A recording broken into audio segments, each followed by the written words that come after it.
Salut tout le monde, bienvenue à On Joue-tu. Cette semaine, on va regarder un jeu que j'ai beaucoup de misère à prononcer. Nidavellir. Nidavellir,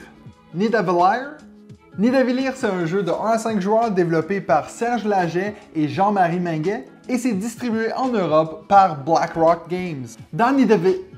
Dans ce jeu, on va visiter des tavernes pour recruter des nains qui vont pouvoir nous aider à maximiser nos points sur nos missions. En gros, c'est un jeu de drafting de cartes avec une mécanique d'enchère de pièces qui est assez originale, puis je vais justement vous en parler dans la vidéo. Si vous êtes fan de jeux de société, n'hésitez pas à vous abonner à ma chaîne et aussi de me suivre sur Instagram. Comme d'habitude, je vais d'abord vous montrer la mise en place de Nidavellir, ensuite je vais vous montrer comment jouer et on va finir par répondre à la question « On joue-tu à ça, Nidavellir ?»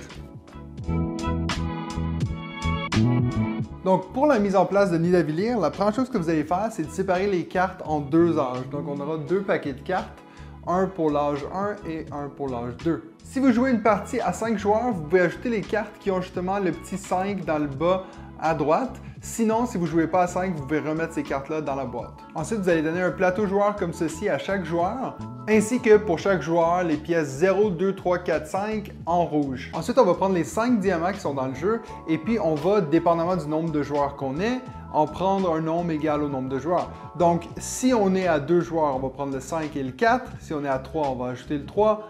À 4, on rajoute le 2, et puis à 5, on peut utiliser les 5. Une fois qu'on les a, on peut les mélanger et en distribuer un à chaque joueur. Moi, vu que je mets en place une partie à 3 joueurs, je vais prendre le 5, le 4 et le 3, les mélanger et ensuite les distribuer aux joueurs qui vont placer justement en haut de leur plateau de jeu ici, comme ceci. Ensuite, on va prendre les cartes héros qui ont un dos pas comme les autres, qui ont justement ce genre d'épée bleue. Et on va prendre ces cartes héros et justement les placer sur les petits supports ici qui sont dans le jeu. Et on va s'assurer de les placer de façon à ce qu'on puisse voir le côté gauche. C'est le côté qui est plus important. Le côté droit, c'est moins important pour les placer sur le support. Donc, vous pouvez les placer comme ceci. Moi, pour la vidéo, je vais les placer, je vais les coucher comme ça, on peut voir sur la vidéo vu qu'on est en vue de haut, mais sachez qu'on peut les placer comme ceci en temps normal. Donc voilà, comme ça, vous pouvez voir qu'il y a 2 héros pour chaque couleur dans le jeu. Il y a 5 couleurs, donc 10 héros. En plus des 10 héros de couleur, on aura aussi des héros qui n'ont pas de couleur. On dit des héros qui sont justement noirs comme ça. Donc ces cartes-là aussi, on va les placer de façon à ce que chaque joueur puisse voir le côté gauche. Et les dernières cartes que vous allez placer sur les supports, c'est justement ces 6 cartes distinction, ceux avec la petite couronne ici. Vous pouvez prendre la pièce verte 3 ainsi que le diamant qui est un peu orangé 6 et puis ceux-là, vous pouvez les mettre justement à côté de ces cartes de distinction parce que ça va avoir un lien ensemble. Je vais vous l'expliquer plus tard. Et puis la dernière chose qu'on va faire, c'est qu'on va prendre le trésor royal et placer toutes les pièces de 5 à 25. Si c'est votre première partie, vous allez devoir le construire, ce petit trésor, mais vous allez voir, c'est assez rapide. Ensuite, on met les 25 pièces dessus. Vous remarquez que les pièces 7, 9 et 11 ont un petit icône ici qui est écrit 2 ou 3 joueurs. Ça veut dire que si vous jouez à 2 ou à 3 joueurs, vous mettez qu'un exemplaire des pièces 9, 7 et 11. Donc justement, si vous jouez à 2 ou à 3 joueurs, les 2 pièces en extra que vous avez du 7, 9 et le 11, vous pouvez remettre dans la boîte.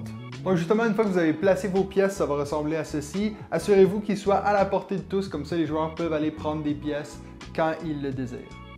Et donc la dernière chose qu'on a besoin de faire avant d'être prêt à commencer notre partie, c'est de justement mettre des cartes dans chaque taverne.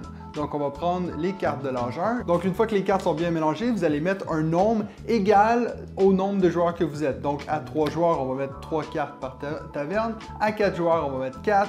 Et puis à 5, on va mettre 5 cartes par taverne. Si vous jouez à 2 joueurs, dans les règles, on nous dit de quand même mettre 3 cartes par taverne. Donc là, moi, vu que je fais une partie à 3 joueurs, je vais placer 3 cartes dans chaque taverne. Et comme ça, vous êtes prêts à commencer votre première partie de Nidavellir. Donc, ce que vous allez faire, c'est que pendant la partie, vous allez miser, donc pour les 3 tavernes qu'on peut voir ici, vous allez mettre une pièce sur chaque taverne, que bien sûr, vous savez ce qui est là, mais que vos adversaires ne savent pas. Et les 2 que vous avez en plus, vous allez les placer en dessous ici dans votre trésor. Et une fois que chaque joueur a placé leurs pièces sur les 3 tavernes, on va les révéler simultanément Donc, pour la première taverne, exemple, on va tous retourner nos jetons et celui qui a la valeur la plus haute sera le premier à prendre une carte dans cette taverne-là. S'il y a plusieurs joueurs qui ont une égalité, donc ça veut dire, exemple, si on a 2 joueurs qui ont misé la même valeur sur la pièce, c'est celui qui a le diamant le plus haut qui va choisir en premier.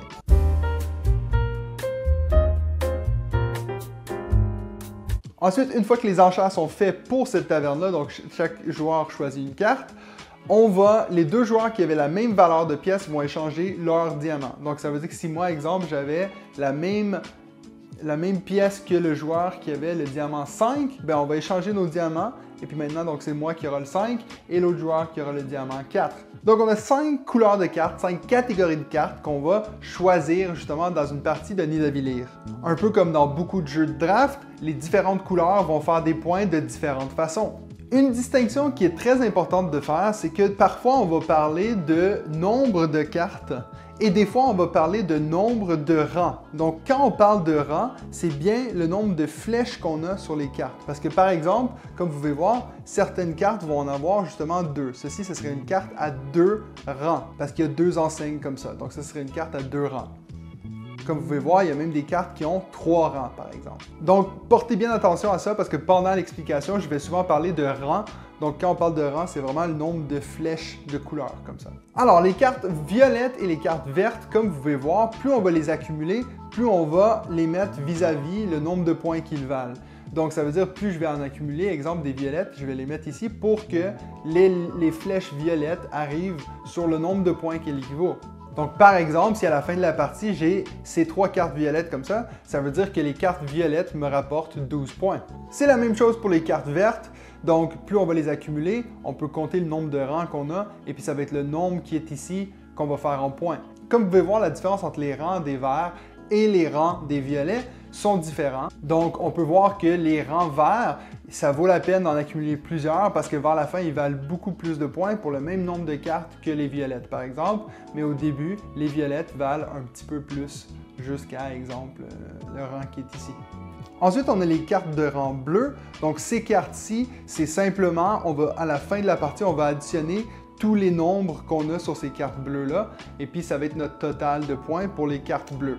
Les cartes rouges, on va aussi faire quelque chose de similaire. On va additionner tous les points qui sont sur les cartes rouges, mais en plus de ça, le joueur qui aura le plus de rangs rouges à la fin de la partie va pouvoir additionner à ce total la valeur de sa pièce la plus haute. Donc par exemple, disons qu'ici à la fin de la partie, c'est ce joueur-ci qui a le plus de rangs rouges. Donc lui, il a 3 rangs rouges et les autres joueurs en ont moins. Ben alors lui, il va additionner 7 plus 5 plus 6. Donc ça fait 18 points. Et puis si par exemple à la fin de la partie, la plus haute pièce qu'il a accumulée, c'est la 19, mais alors il va additionner 19 à ses 18 points. Les autres joueurs qui ont moins de rangs vont quand même faire les points qui sont écrits sur les cartes rouges, mais ils ne vont pas pouvoir additionner la pièce la plus haute dans leur jeu. Et puis pour finir, on a les cartes oranges, et puis les cartes oranges vont faire des points d'une façon différente. À la fin de la partie, on va additionner le nombre total sur les cartes oranges qu'on a sur tous les rangs et on va multiplier ça par le nombre de rangs qu'on a en orange. Donc c'est pour ça qu'en général, les cartes oranges, on n'aura pas des gros numéros dessus. On va avoir soit 0, 1 ou 2 parce que justement, c'est quelque chose qui va multiplier très vite si on accumule beaucoup de cartes. Donc par exemple, si ça, ce serait tous mes cartes oranges à la fin de la partie, j'additionnerais 2 plus 0 plus 0 plus 1, donc dans ce cas-ci, j'aurais 3 points, fois le nombre de rangs que j'ai. Donc 3 fois 1, 2, 3, 4, ça me ferait 12 points au total pour ces cartes oranges. Donc ça, c'est comment chaque couleur va faire des points.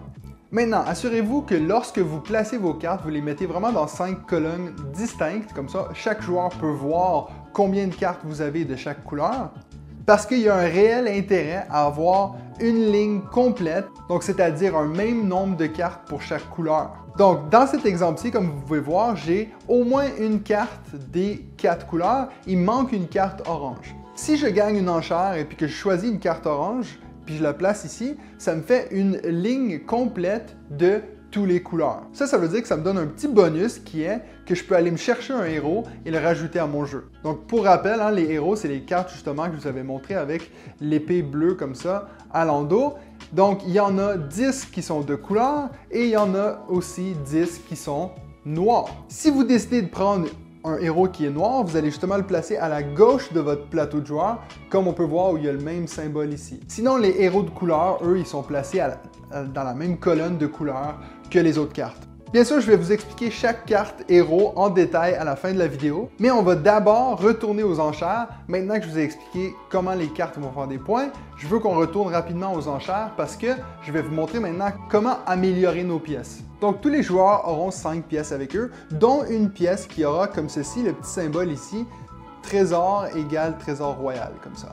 Qu'est-ce que ça veut dire ça? Ça veut dire, exemple, disons, moi je regarde, parmi les 3 tavernes, il y a peut-être une taverne qui ne m'intéresse pas, ou que, exemple, si c'est 3 fois la même couleur, j'ai aucun intérêt à miser haut sur celui-là parce que n'importe quelle carte me ferait plaisir. Donc, dans ce cas-ci, je vais mettre ma plus basse pièce, donc dans ce cas-ci 0. Puis qu'est-ce que ça veut dire ça? C'est que je vais montrer les deux pièces que j'ai en bas, ici. Je vais additionner les 2 pièces et je vais aller prendre cette pièce-là dans la réserve. Donc dans ce cas-ci, 4 plus 2 égale 6. Et très important, on va retirer de notre jeu la plus haute de ces 2 pièces-là et non la plus basse.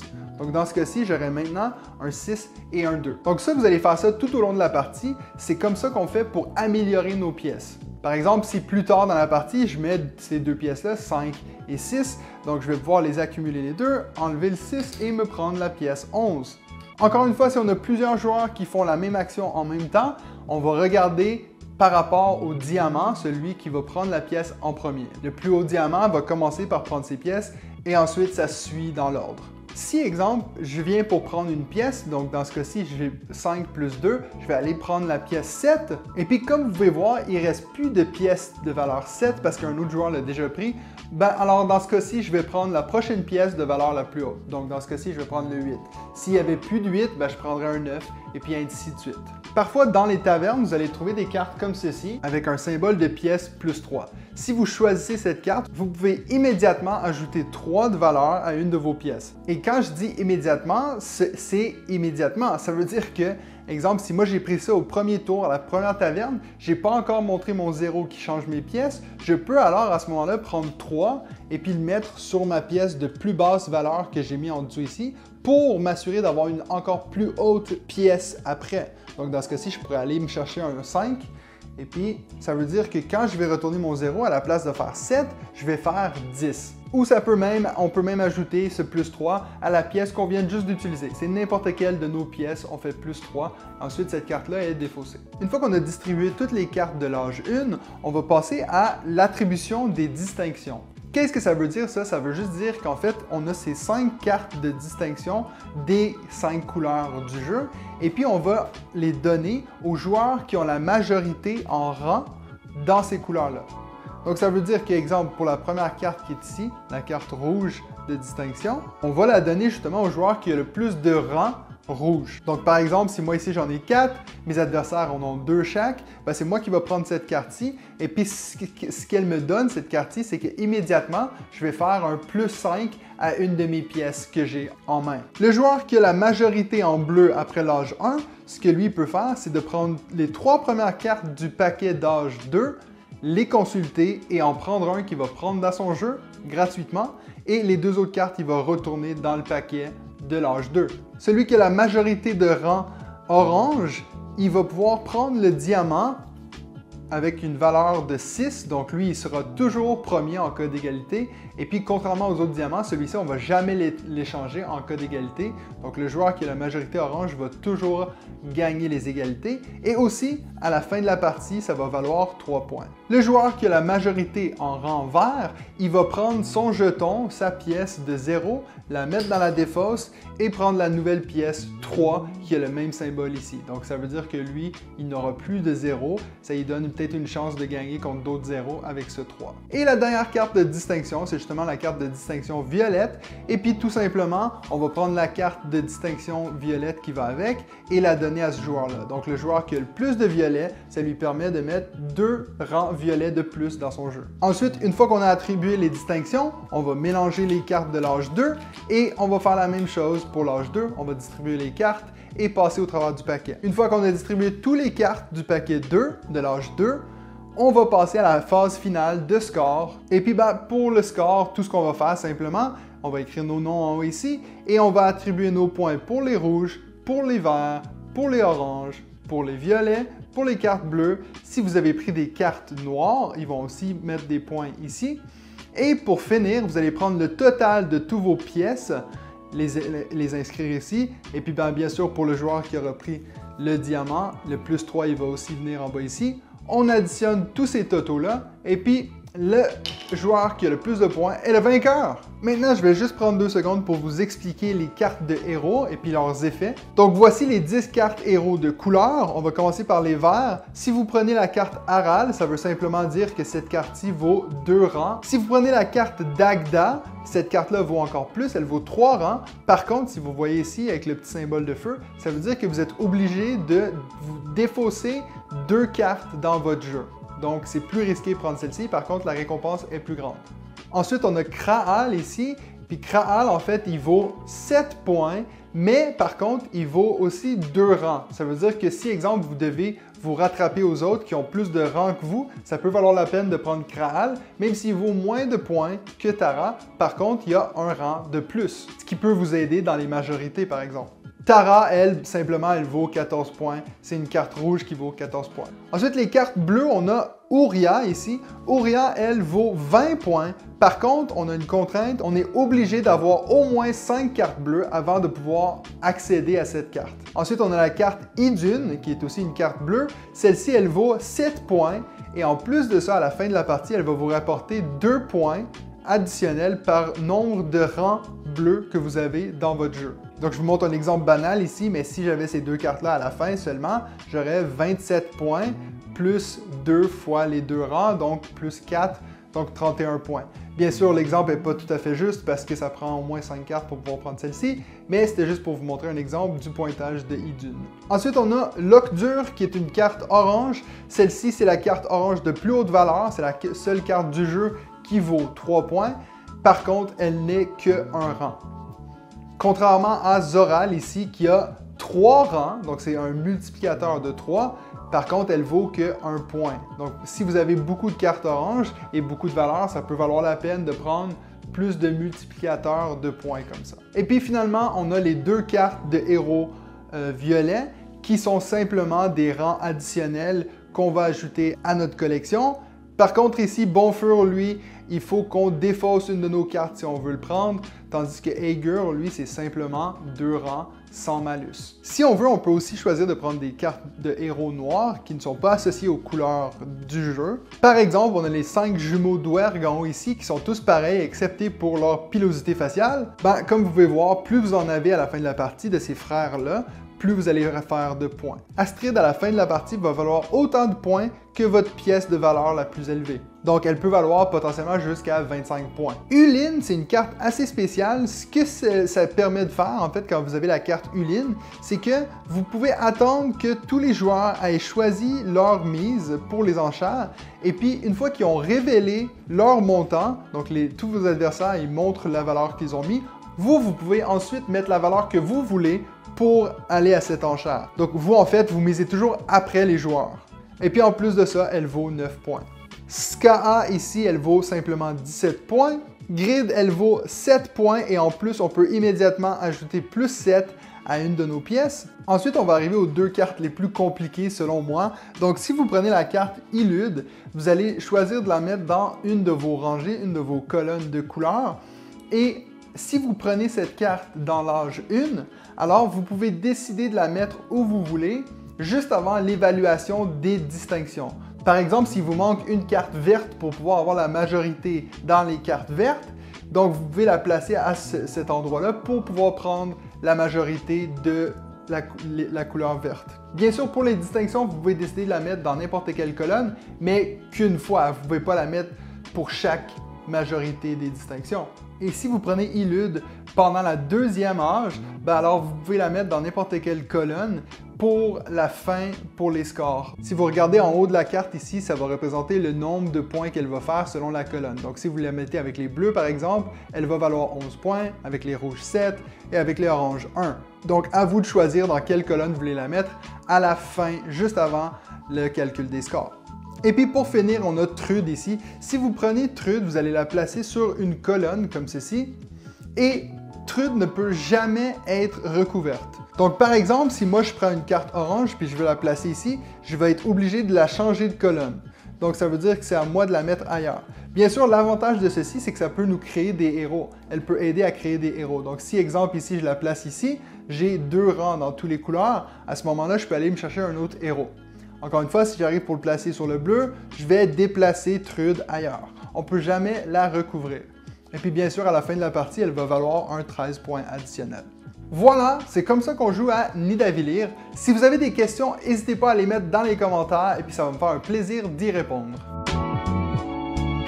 Maintenant, c'est le temps de répondre à la question, on joue-tu à ça, Nidavellir? La première chose que je vais dire, c'est que j'avais aucune idée c'était quoi ce jeu. J'étais dans un magasin de jeux et puis j'aimais bien la couverture et puis il me semble que j'en avais déjà entendu parler, donc j'ai dit, je vais l'acheter puis je vais le tester sans trop me poser de questions. Et je vais vous avouer que j'étais un peu surpris de voir que c'était un jeu de drafting de cartes. Pour moi, je pensais que c'était un jeu de RPG un peu aventure. Mais bien sûr, ça c'est pas la faute du jeu, c'est plus la faute à moi qui sais pas lire. Mais je vais vous avouer que pour moi, Nidavellir, c'est une très belle surprise. Et puis même, je pense qu'il y a pas mal plus de chances que je vais ressortir Nidavellir dans des soirées jeux, plus que si c'était vraiment un jeu RPG ou un jeu d'aventure. Donc au final, ça m'arrange pas mal que ce soit pas ce que je pensais que c'était. Je trouve que l'enchère, et puis en plus de l'enchère, le fait de drafter des pièces qui vont justement nous aider à être meilleurs dans l'enchère, c'est quelque chose qui est très original selon moi dans un style de jeu, le drafting des cartes, qui est presque saturé de mécaniques connues, de choses qui ne sont pas innovantes. Donc pour moi, ça c'est un élément que j'ai adoré dans Nidavellir. Les illustrations sur les cartes sont géniales. L'effet de pouvoir prendre des héros aussi, ça va aussi changer notre stratégie parce qu'on va essayer de trouver une façon de maximiser chaque couleur, puis pas juste de se concentrer sur une couleur qui va nous rapporter plein de points. Donc justement, le but de vouloir avoir des héros, ça va aussi nous pousser à regarder ce que nos adversaires font parce qu'on sait, ah, mais lui, il a besoin de telle carte pour avoir un héros, donc on va surenchérir pour essayer de lui enlever cette carte-là. Donc pour moi, rien à dire, un excellent jeu Nidavellir. Mais je tenais quand même à dire que j'ai fait plusieurs parties à 2 joueurs et puis je trouve vraiment qu'à 2 joueurs, on n'a pas atteint le plein potentiel de ce jeu. Le fait qu'on ait le choix entre 3 cartes à 2 joueurs, je trouve que c'est vraiment pas idéal parce que justement, si moi sur les 3 cartes, il y en a 2 qui m'intéressent, j'ai aucun intérêt à essayer de maximiser mon enchère parce que de toute façon, peu importe ce que mon adversaire fait, je vais être content avec une des cartes. Donc c'est sûr qu'à 3, à 4, à 5 joueurs, c'est beaucoup mieux parce qu'on a vraiment un intérêt à miser haut parce qu'on veut pas finir dernier et avoir le dernier choix sur les 5 cartes. Pour ceux qui préfèrent jouer à 2 joueurs, je vais vous proposer une alternative que moi puis ma conjointe on a fait. C'est que, exemple, on va tirer 2 cartes, on va les placer dans la taverne et puis on va griller une 3e qui est à découvert, on peut tous la voir. Comme ça, on voit justement les cartes qui ont été sorties du jeu. Donc si on perd beaucoup de cartes violettes, on aura intérêt à miser haut sur les cartes violettes. Mais le fait qu'on ait que 2 choix, ça influence beaucoup notre mise. Et puis franchement, quand on a joué avec cette variante-là, on a de loin préféré. Et bien voilà, c'est tout pour cette vidéo sur Nidavellir. Laissez-moi savoir dans les commentaires si vous aimez ce jeu et puis surtout si vous aimez jouer à 2 joueurs. Et puis sinon, nous on se revoit la semaine prochaine pour un autre jeu puis un autre épisode de On joue-tu?